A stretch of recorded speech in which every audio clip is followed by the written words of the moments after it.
We finally got a Capablanca game. I got there. There's so many things I want to make in so little time. Capablanca taking on Professor Mark. Not even going to try and pronounce that last name. It starts off with e4. e4, e5 is normal. This game is unbelievable. The combinations at the end, the sacrifices. How good is chess? Knight comes in. Knight comes in. We hit the center straight away. This is pretty common. Scotch game. Black used to decline back in the day. We're in 1918 right now, so this is pretty common. We bring our knight in. They bring their knight in. We're just playing some chess, doing the basics. We're just pinning this guy. They get out of the pin. We decide to castle. We're just getting our development going. And then all of a sudden, out of nowhere, we're in a Roy Lopez Berlin defense hedgehog variation for those that know their opening theory. We bring our rook to the center. They like being in the middle. They take. We take with the knight. We do a big trade here. Queen comes in. Take with the bishop. We get our knight up. They castle. We drop back, kind of double hitting this guy. Don't really see it as too necessary because they're just going to hit our knight anyway. Knight jumps back to the middle.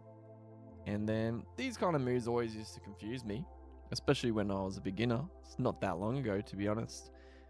Whenever you see like a knight here, and they do this weird like knight backwards or knight forwards move, usually two things, in this case three things actually. They're just trying to get this pawn going. Knight's in the way, just got to get the knight out of the way.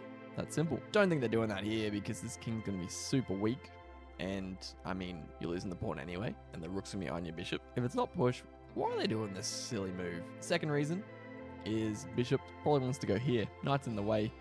We're just getting rid of the knight so we can put the bishop there. But lastly, I think this is actually the main reason. For those of you that don't know, usually your knight belongs in front of your most advanced pawn. So one of these two guys.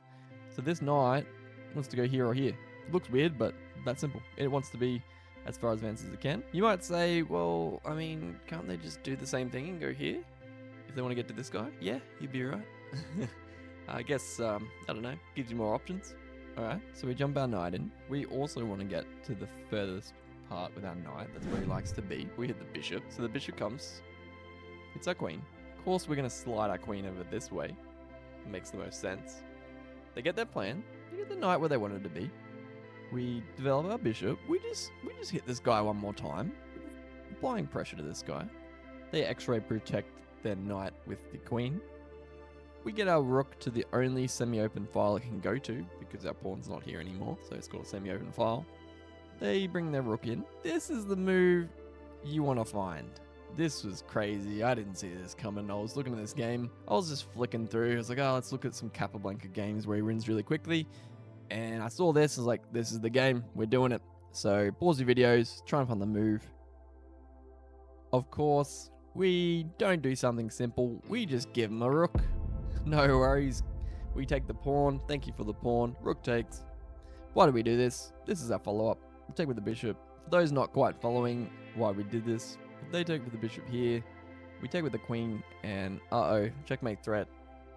Made him one incoming, so they gotta play f6. Something like this to stop it. And then we win the rook. So we're up a piece. Because now they take, for example, completely winning here. Get a little bit scared here, because also the bishop it's pinning the rook to the queen, so really a tangled situation.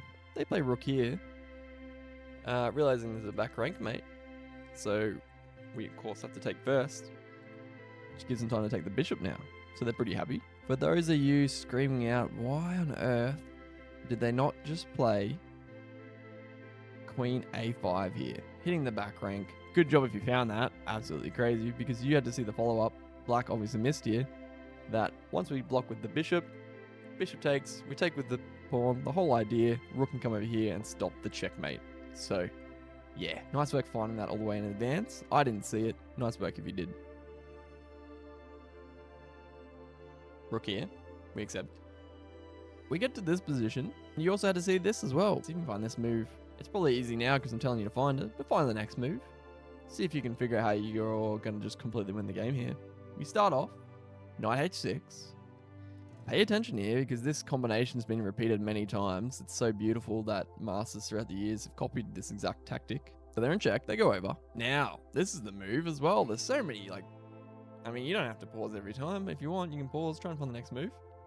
If sacrificing the rook wasn't enough, time for the queen. Let's take the bishop for the queen. They take, thank you. All of a sudden, they think they're winning. But nah, mate, you missed the next move. Knight takes f7. Wow. Black resigns because rook takes. We get them mated. They're going to throw away some stuff. They move their king. Thank you for the queen. All of a sudden, we're up a piece. And 2 pawns. God, he's good. We're definitely going to have to show some more Capablanca on this series. Cheers, legends.